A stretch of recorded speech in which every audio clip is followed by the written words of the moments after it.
Coming up, the New York Football Giants OTAs give a plethora of narratives to follow. Reporters abound as we have every single thread from offensive line to defensive front to Kayvon Thibodeaux's big ambitions and Daniel Jones' healthy knee. Oh, baby, it's all coming up next.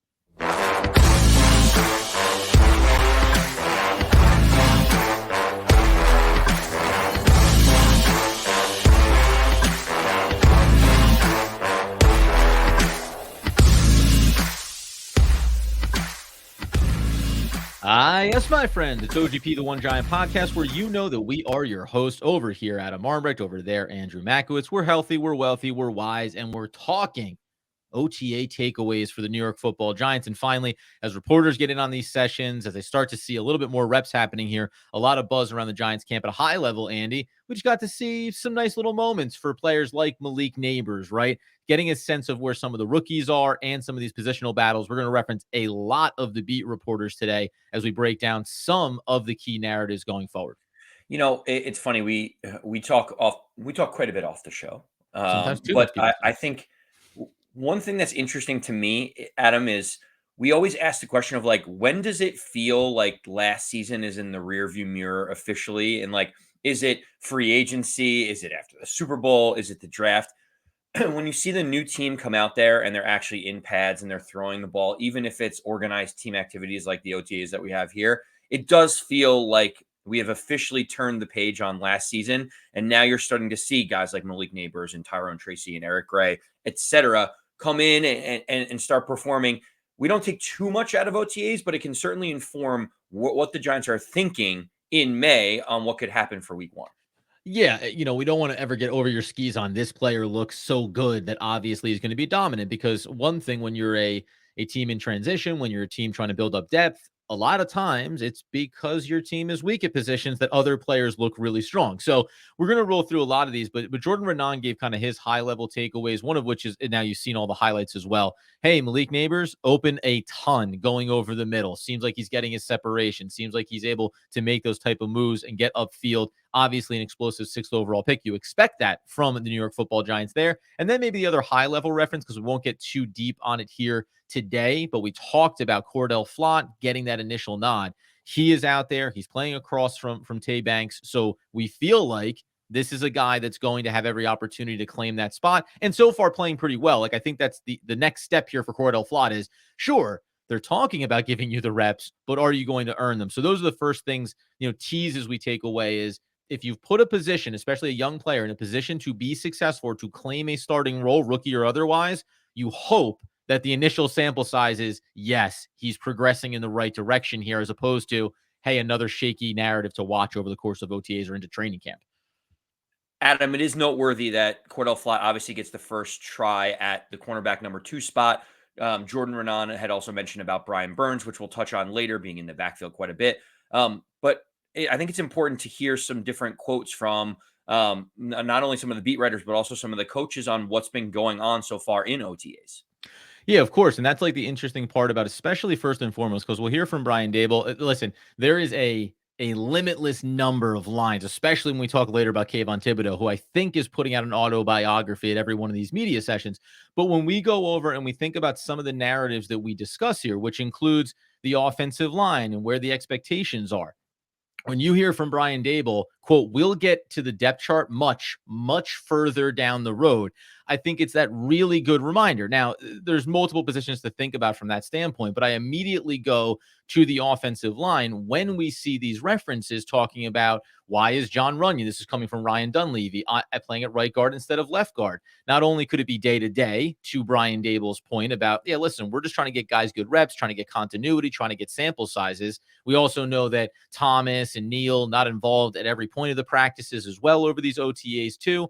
But the other part that I thought Dunleavy pointed out smartly here is the Giants view it as trying to pair up their left tackle and left guard, their right guard and right tackle. And if you look at Illuminor and at Runyon, Runyon is the better player, the better quality guard.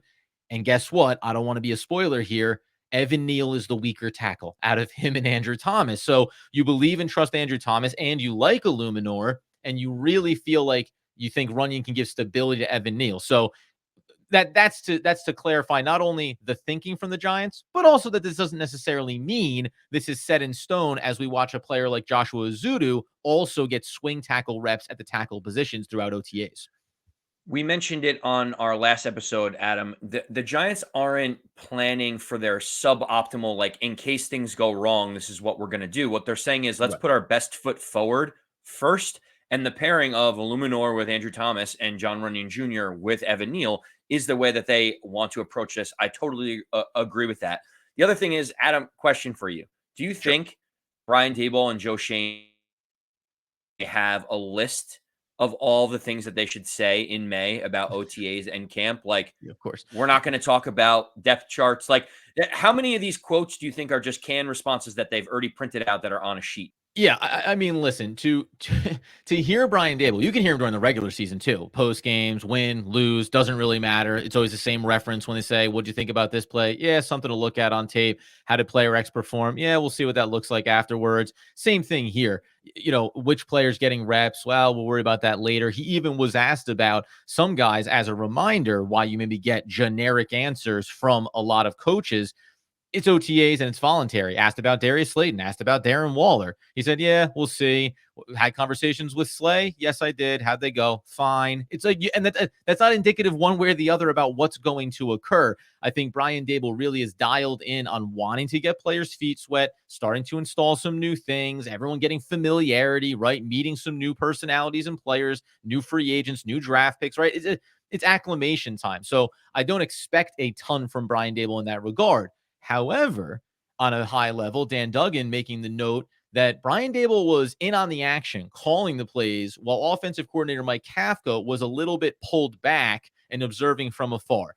I'll ask you if you read anything into this, because I'll actually deposit kind of an off-season theory I have that ties directly into this hard knocks inside the building purview that we're going to get later this summer. Yeah, I mean, listen, it's been the speculation for a while that Dave's wanted to call plays, that wasn't happy sometimes with the selection that Mike Kafka was putting in place. And, they've been very coy about who's going to call plays or how it's all going to go down. I think they've actually been doing it to protect Mike Kafka, because obviously they want him to be able to be a viable candidate for other roles. So they don't want to be like, hey, we're taking less responsibility, we're removing responsibility and we're giving him less responsibility. I think this bleeds into the offseason where Mike Kafka interviewed for the head coaching position of the Seattle Seahawks. And then there was all of these whispers that he may make a lateral move over to the Seahawks as their offensive coordinator. It now feels like that might be true. If Brian Daboll is taking play calling responsibilities, you can understand why Kafka was thinking about making a lateral move where he could have more responsibility, right? Yeah, I think all the speculation about what's this offense going to look like. Will they keep reining it in a little bit and try to do the small plays? Will they try to be more expansive now with Malik Neighbors? My theory is, and this was talked about at the time, boy, you really hate to see all of your coordinators leave. Whether or not we ultimately discover that Wink Martindale might have been out of his mind, it still isn't a great look. Then you have the potential concerns with Mike Kafka. So he has interviews. It doesn't work out for him. To your point, I think you're right. I think you don't want Kafka to look like a lame duck. You want him to still be in a position to have an opportunity. But I believe this offseason and going into this season is about the New York Football Giants, about Joe Shane, about Brian Daboll reclaiming the narrative about what this team and this organization is going to accomplish. It's Brian Daboll saying, hey, this is my team. This is my offense, and I'm going to make it work because guess what? In the long run, I'm the guy that's going to be here, not Mike Kafka. And I think it even ties into this Hard Knocks offseason look. I think this is one of the first times they welcomed them in. They'll be curious to see because he was asked about it, Daboll, and he said, yeah, you might talk to Joe Shane. I think the cameras are more in his face, but they're all around. You don't kind of notice that they're there. I think that they were invited in to also kind of clear the air. Well, speculation is Brian Daboll losing his mind on the sideline, screaming at Mike Kafka in the headset, Joe Shane eavesdropping in to see what's going on.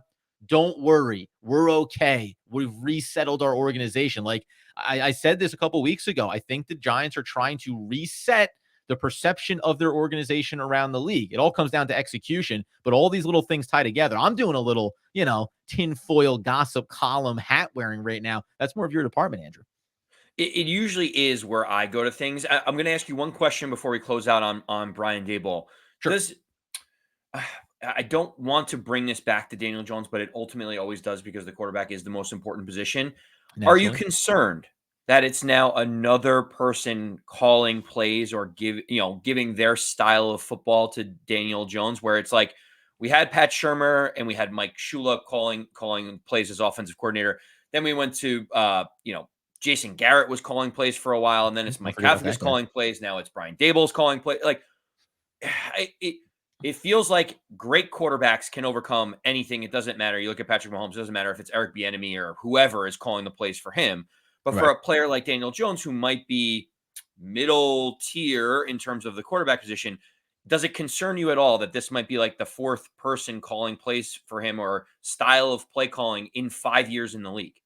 No, only because I don't know if it was ever not Brian Daboll calling the plays. Like, I think maybe the reality here is you went out and got what felt like a sexy name from Kansas City. It's going to bring in some innovation to the offense. But because Brian Daboll is the QB whisperer and he has his own offensive value and track record throughout not only his NFL, but collegiate career, I think that everything points to Kafka being, and I'm not taking anything away from him. I think he has value. I think he's a good coach. But I think everything points to you are the figurehead because the head coach is offensively, based. He wants to be the guy that oversees that, whereas you want to be able to hand off the reins to the defensive coordinator. Let Shane Bowen do what he wants to do, as long as when Brian Daboll looks over and screams something violently at you, you react appropriately and make sure that the defense gets off the field in a timely fashion. So we'll see how it plays itself out. It's obviously not the best case scenario for Daniel Jones.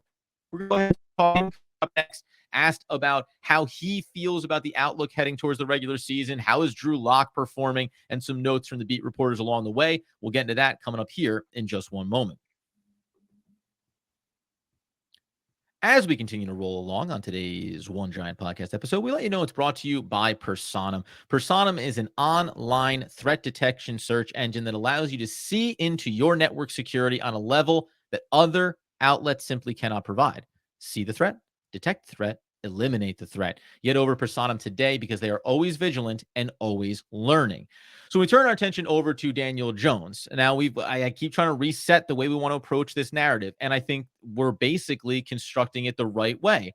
Because the first thing to take away before we get to his big quote and talking about the upcoming season is that he's out there moving around, looking pretty mobile, and playing without a knee brace. So this idea around a very serious injury, man, I wish I had this still referenced up. A reporter did a great job of putting up the list of players, quarterbacks, who had the similar injury when they went out the year prior and being available for week one of the following season. It was like 6 out of 7 guys were ready to go week one. Everything about Daniel Jones in camp from a health standpoint continues to point in the right direction.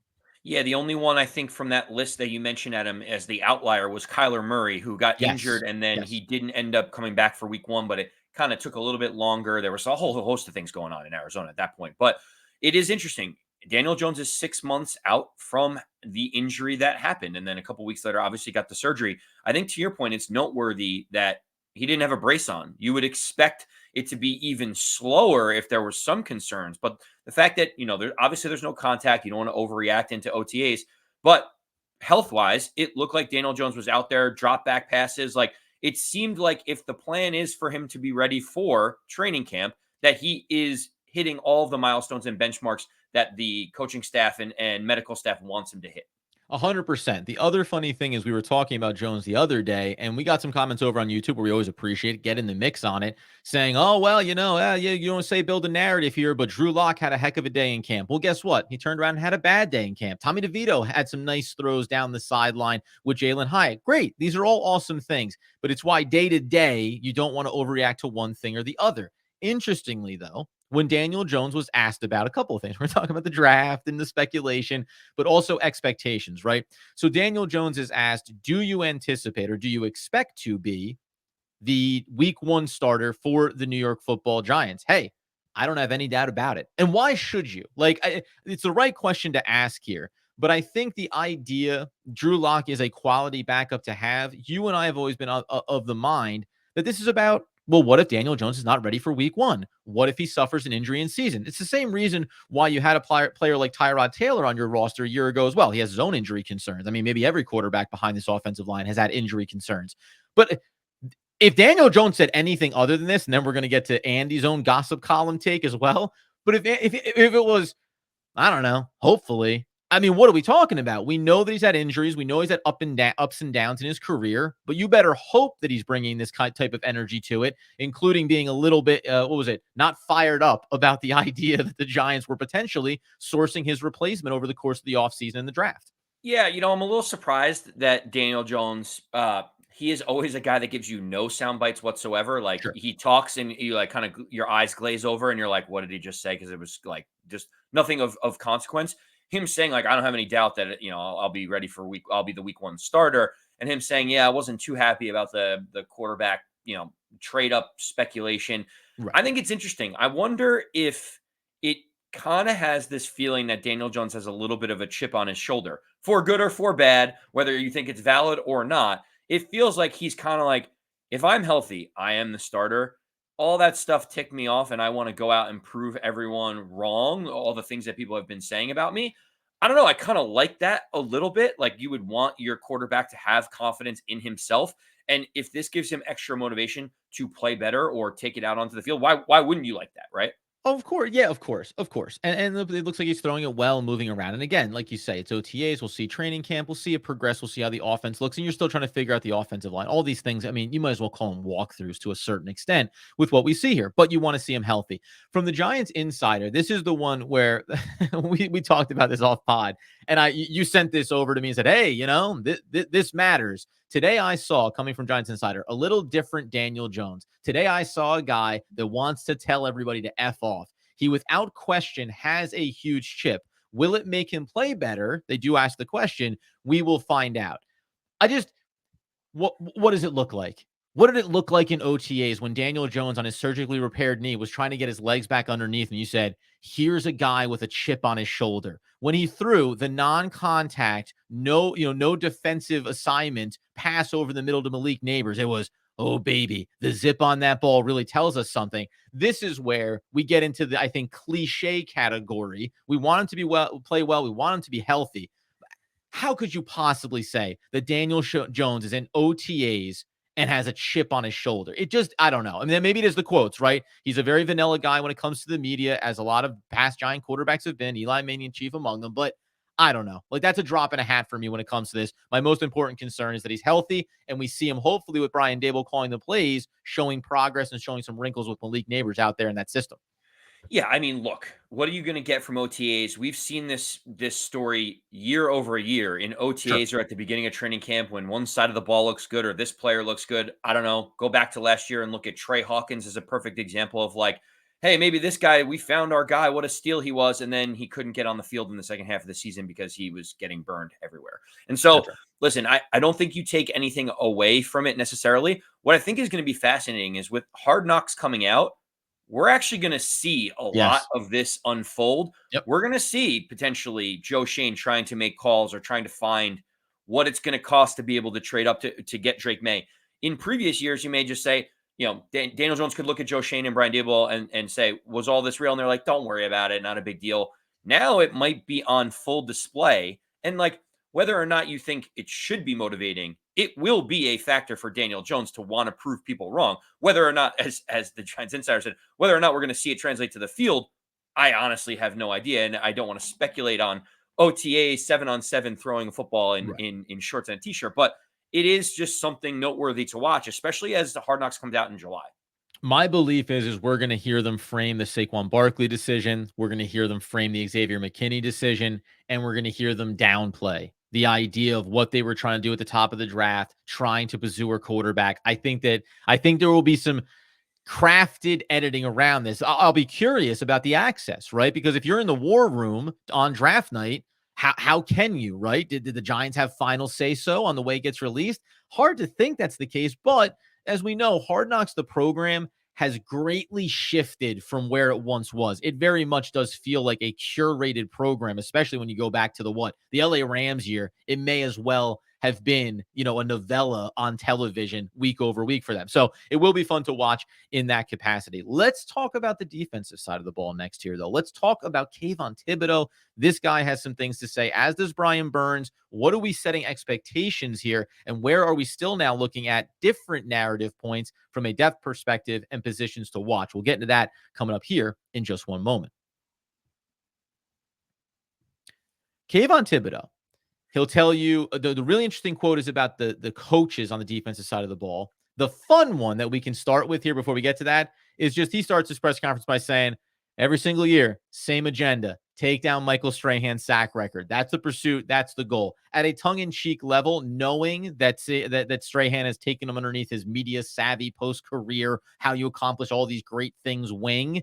Do you just like the fact that there's a little public shade, a little public agenda going at Michael Strahan?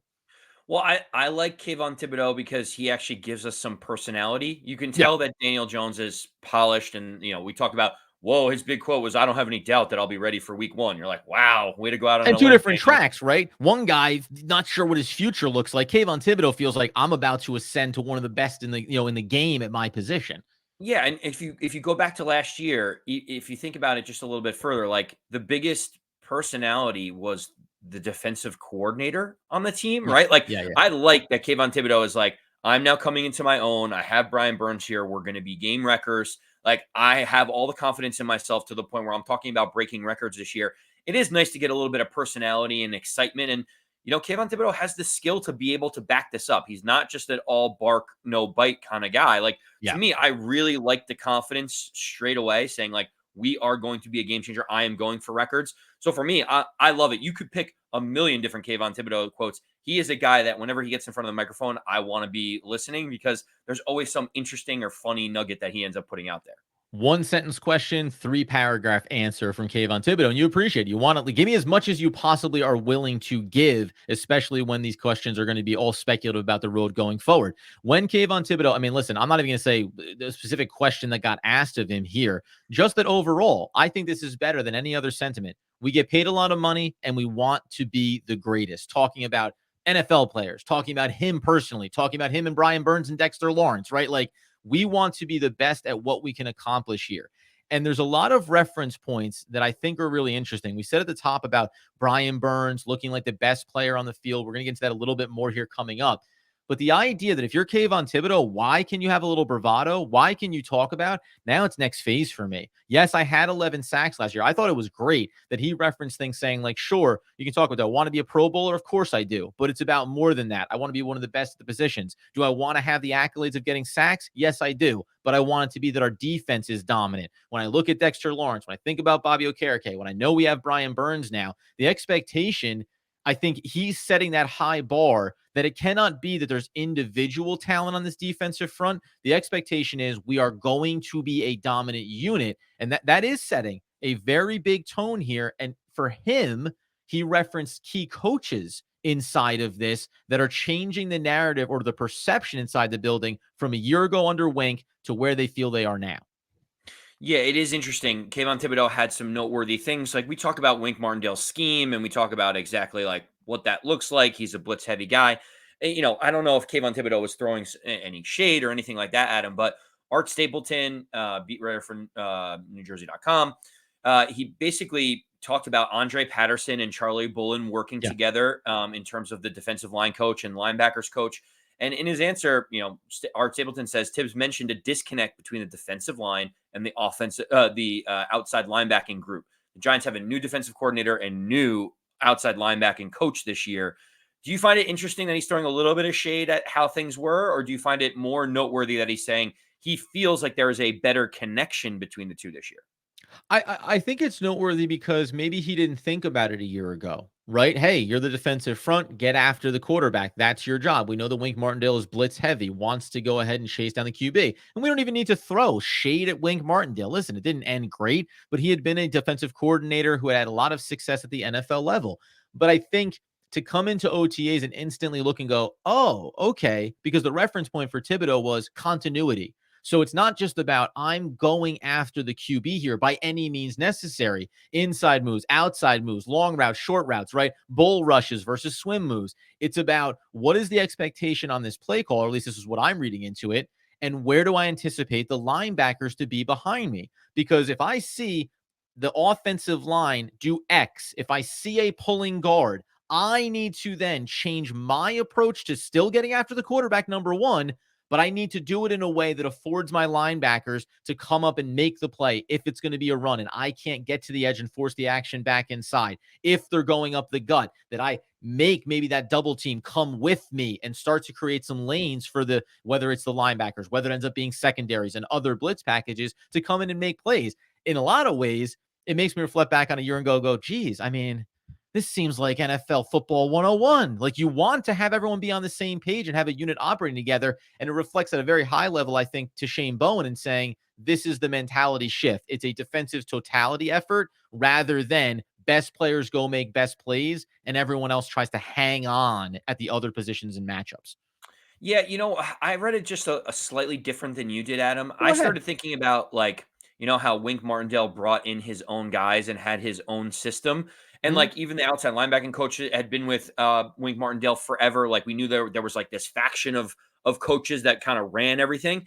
It feels like they basically told the players what to do. There was no input from them. There was no collaboration, and whatever everyone said was kind of whispered as gospel at that point, where the players didn't Right. get input. It feels like with a new coaching staff, with new coaches, these players can now feel like they have a voice and they get excited about the collaboration. Before it was like, you're told to do a job, do what I say. Now it seems more like, hey, Andre Patterson, Charlie Bullen, everyone's going to be talking to each other, communicating. It feels already like a little bit more open, and it feels like the player, it's resonating with the players more than I think it did under Wink Martindale. Yeah, yeah, for sure. And that's all you can ask for, right? Does it feel like everyone's getting excited here? Now, the other thing that I will note as we transition out of this, start to tie a little bow on what we call our another OTA wrap up episode, is to remind everybody that it's more than just what we see in front of us on these days. It's also maybe reflecting on narratives that came out of last season, excuse me, heading into the draft. And now, where do we stand? And are there things to watch going forward? Your biggest one, Andy, is talking about, we've referenced a couple times here at a high level, Brian Burns looking absolutely dominant. Now, whether or not that's because Joshua Zudu is getting swing tackle reps, we don't need to talk about that. But he looked like, as many reporters said, the best player on the field, offense or defense. And that has you kind of rethinking the incredible value the Giants may have gotten via trade. Yeah, what we were talking about pre-show, and we heard Jordan Renan saying that he was in the backfield quite a bit. Ryan Dunleavy of the New York Post said he was easily the best player on the field, offense or defense, was Brian Burns. Yeah. And I kind of posed the question to you, and maybe I'll just do it again. Like, are we underselling the acquisition of Brian Burns? Because there's been all this talk about, is Daniel Jones healthy? Will he be the starter? The Giants are trading up for a quarterback. They took Malik Neighbors. He's electric. Like, what are they doing in the secondary? It seems like there's a lot of conversations being had around all of those things. The offensive line is getting all the publicity. Of But course. are we really underselling the fact that we're getting a guy that, in the last 4 years has averaged over 10 sacks per season, and that was with almost no help on his Mhm. side. He was getting doubled constantly. Like, a couple of reporters and beat writers put out rankings of potential eligible free agents. Brian Burns would have been number one on many of their lists. The Right. Giants went out and acquired him for a reason, because he is that type of impact player at 26 years old. Mhm. Are we underselling how important he is going to be on this defense? I, I'll just leave it there for you. Like, Yeah. it doesn't seem like it's getting the notoriety that a lot of these other positions or players are getting. I'll use a Brian Burns quote out of the OTA media session. I don't want to spill the beans here, Andy, but yeah, like like, I don't think we're not selling short. When they traded for him, everyone was instantly hyped about it. I think that if he had been a pure free agent and the Giants went out and just gave him the massive contract and brought him in, we'd be saying, oh, they've acquired the best free agent player maybe on the market this offseason, or the best defensive player, the best XYZ. From a pure team standpoint, when you hear him talk, it's getting in, meeting the guys. Brian Daboll spoke glowingly about him. Looks like he's going to fit right in. Won't be surprised, even though I believe what we had Okereke was one of the captains a year ago. Was McKinney as well? I think that might be the case. So you could have an extra captaincy open here. Wouldn't be shocked if Burns grabs that as well. So when you think about a guy, and I look at it right down the line there, whether it's going to be Okereke in the middle, Brian Burns, Kayvon Thibodeaux, Dexter Lawrence, who Brian Burns referenced and said, hey, man, I'm not gonna spill the beans, but if I've got Dex next to me, I've got a plan. So there's this idea and this mentality about a player that is, number one, just talented to begin with, And then also has a football IQ that when he's looking, to your point about Carolina, did I always have the best players around me so I could be as successful as possible and the team could be? Probably not. Now I look at this defensive unit and I go, oh, I've got a third-year stud in Kayvon Thibodeaux. I've got a fourth-year Dexter Lawrence. There might be a fifth year. I'm going to forget which year he's in. I've got, arguably one of the best defensive tackles in the game. I also have a veteran linebacker in Okereke. He's connecting the dots about how impactful he can be, how impactful those players can be for him, and how dominant they can get. So I think, you have to be maybe almost bullish on the idea that we're about to see the best version of Brian Burns, as hard as it may be to think, that we've seen in his career. He's in his prime, and he's playing arguably with the best collection of talent around him that he ever has. At the end of the day, Adam, the other thing that the dirty little secret that no one wants to talk about is the fact that Kayvon Thibodeaux is in his third year of his rookie deal. And it's coming up very quick that the Giants have to decide whether or not they're going to, pick up his fifth-year option, all of that different stuff. Remember, Brian Burns signed a large deal. He is signed through the 2028 season, Adam. There is a possibility that they want to see how this pairing works. But if Kayvon Thibodeaux wants $35 million in free agency coming up in a year, do the Giants already have their contingency plan where instead of the players complementing each other, Brian Burns is the guy that they end up having as the longer-term solution? My God. Not something that Giant fans probably want to think about because we're excited about what the duo can do. But in the back of your mind, Adam, one guy signed through 2028. The other one is going into his third year on a 4-year deal. One has long-term contract security. The other one is probably going to want to get paid pretty handsomely pretty soon as well.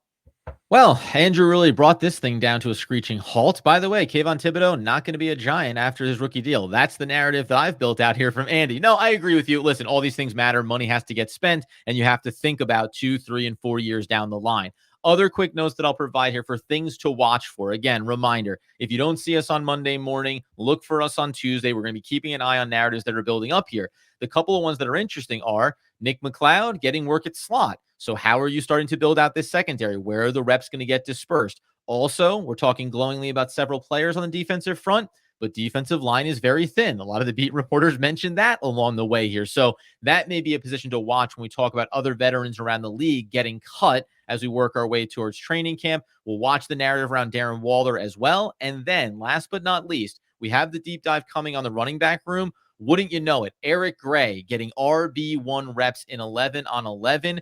Again, he's a draft pick. He came out with a high prospect grade. It didn't look great last year, but if you're improving the offensive line, him, Tyrone Tracy Jr., right? We know Devin Singletary is obviously entrenched as the number one, but starting to build that tandem out is very interesting. So narratives to watch as we move forward and podcasts to watch and listen to as we move forward, whether it's on YouTube at One Giant Podcast, whether it's over on your podcast feed, wherever you get those needs fulfilled. You follow us over on X as well at AMAC214 at Adam Arbrecht and at One Giant Podcast. Until the next time, until the best Memorial Day weekend times, as Andrew Makowitz would want, nay, need. Damn it, I came so close. The people know.